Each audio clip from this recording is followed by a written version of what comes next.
Alrighty guys, we're back with another one. I got a unique Mahi-Mahi on Maldives. I love these fish, they look so cool.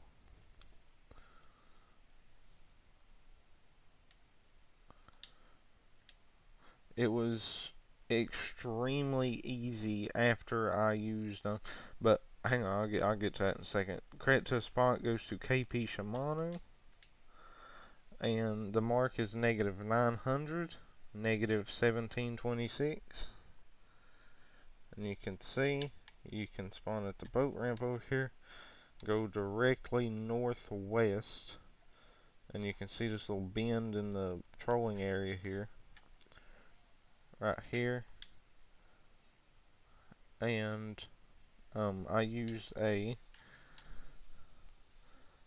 3 1/6 ounce 5-aught uh, giant popper, and it's the yellow and green one.